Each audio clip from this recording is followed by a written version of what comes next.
kumusta na tayo ngayon sa ating pamamasyal sa bundok. Dito meron tayong makitang malaking X.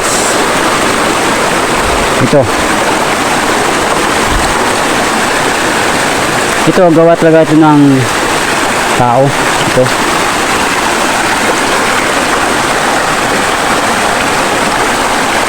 Yan, X yan. May guhit pa sa ibabaw nito.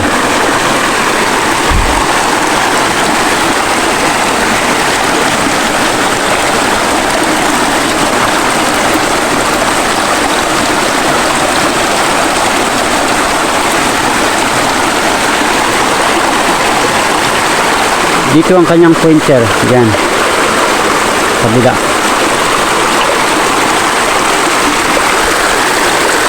Tapos dito sa taas, sa kanyang taas ay mayroong malaking kawayan. Isang punong kawayan na malaki. Dito. Tignan natin dito kung mayroon ibang sign na ating makikita kung anong uri ng sign. Malay natin baka sakali ito ng isang deposito sa may kawayan.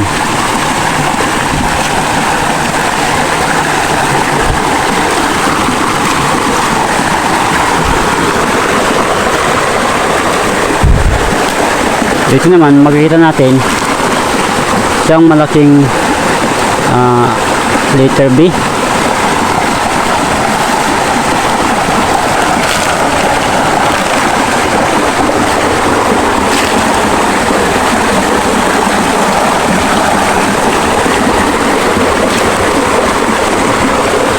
Itong isa magkatabi lang, parang dalawang letter B.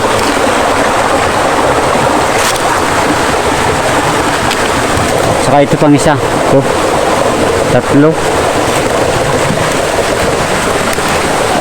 Tatlong bato na nakanganga. Ngayon puntahan natin itong kawayan na ito.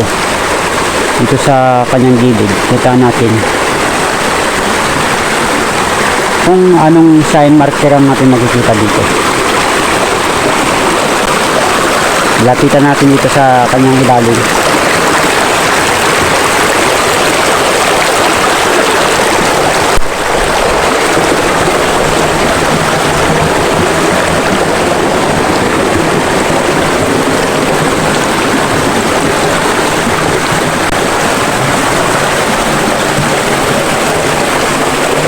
Makikita natin dito sa ilalim ng ng puno na malaki, katabi ng kawayan na malaki, ay mayroong mga tubig-tubig na lumalabas galing sa puno ng malaki. Ito may mga simento.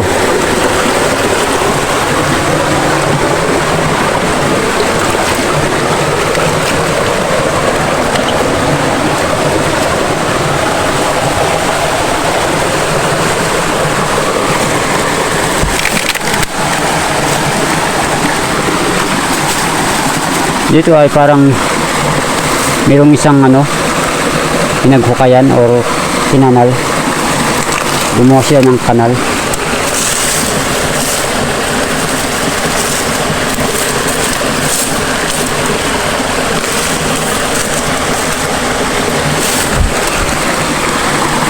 Ito may isang malaking bato dito sa katabi ng kawayan.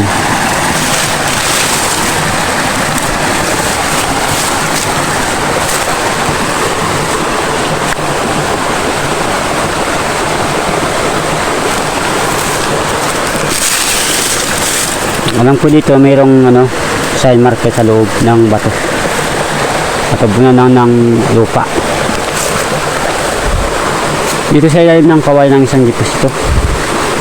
Dito yun. Hindi pa nila natutukoy kung ano mangyayari itong kawayan. Ito ay napaka tagal na ng kawayan ito. Napakarami na niya. Kitang kita naman sa kanyang gulang.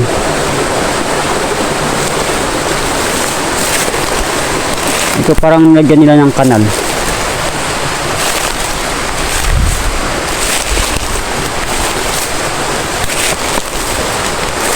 Para pag bumulan, dito dadaan ng ano, ng tubig.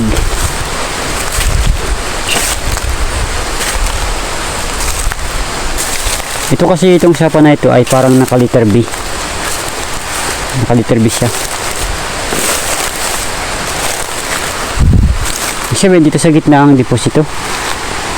Dito mayroong deposito sa center na ito.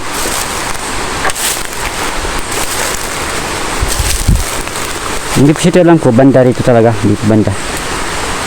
Mayroon yan deposito na ibinaon ang mga hapon. Subscribe to my channel.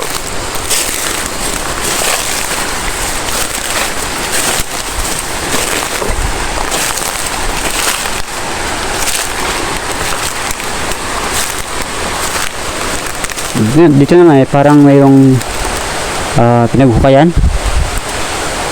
magkakasunod na pinaghukayan dyan, magkakasunod dyan dito. So, ang hindi nila alam, ang deposito ay sa ilalim ng kawayan. Yan sa ilalim ng kawayan ng deposito. Okay, natukoy natin kung ano ang ibig sabihin ng kawayan na yon.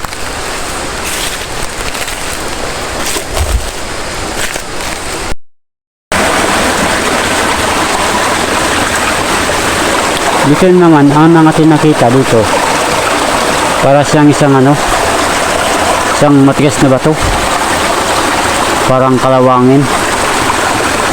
Ito bato, ito matigas, magaspang, siminto talaga ito, napakatigas ito, siminto, sobrang tigas.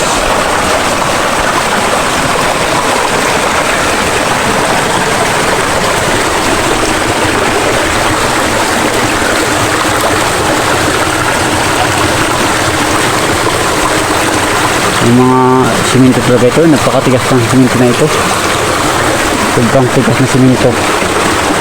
Yan ang ating nakikita, hindi naman coating box yun, parang ano lang, pampalito. Ito rin, meron tayo makitang sign na ganito ito.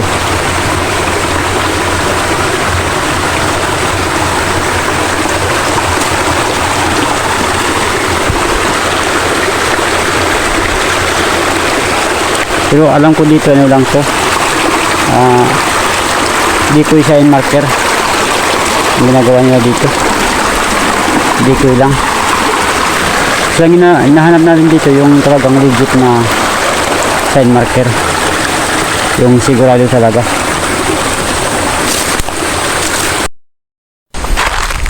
Dito naman sa lugar na ito, meron tayong nakitang coating box na haba.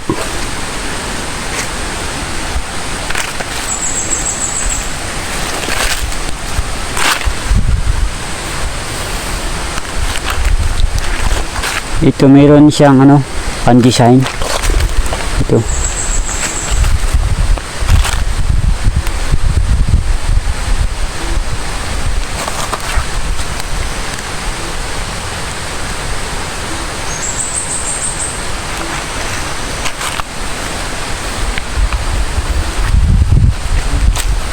At dito naman mayroon isang isang malapad na bato ito, nakatayo.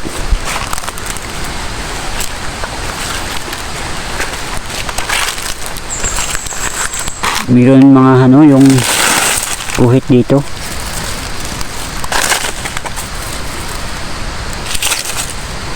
Parang ito ay parang number 3 o north yata, parang letter N.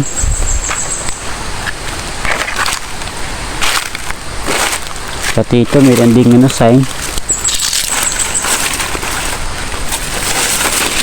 para siyang naka-letter A siya. So lang, parang nature bit lang to.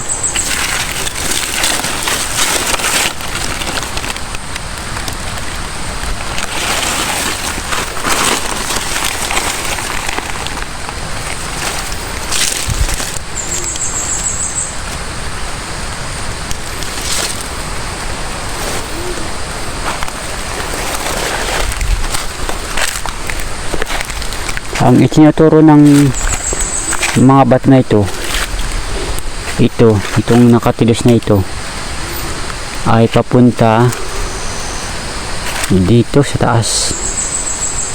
Yan ang kanyang tinuturo.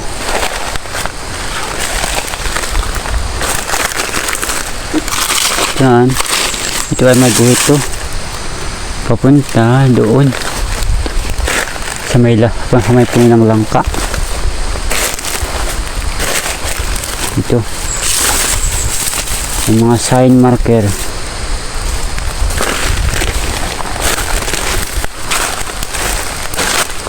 Ang nakakapagtataka dito, kahit sa yung nakaislan na bundok, may mga batong malaki.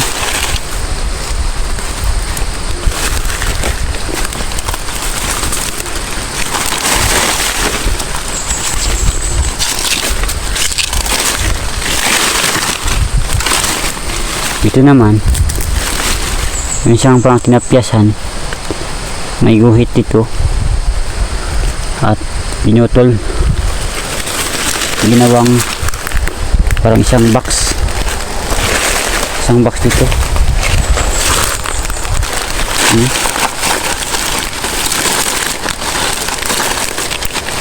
Pinutol parang ginawang isang box sa lugar na ito.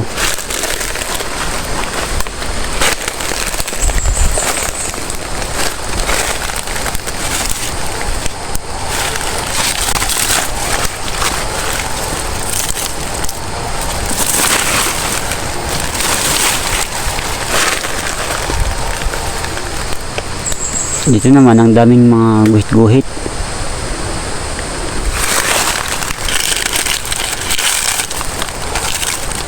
Ito parang may siyang araw. Pumunta doon. Doon daw punta.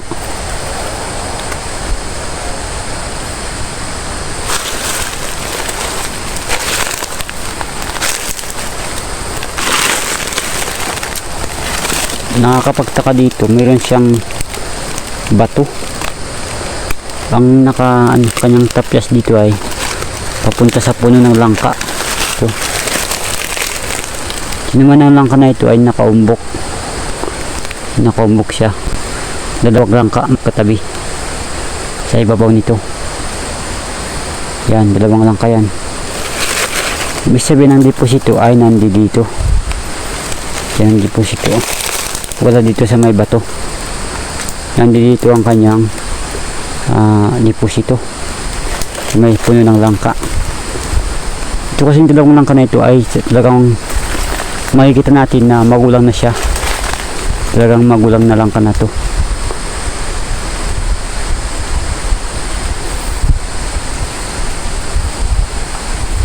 Magulang na talaga itong langka. Yan ang ating makikita dito. Dito ang deposito. Yan.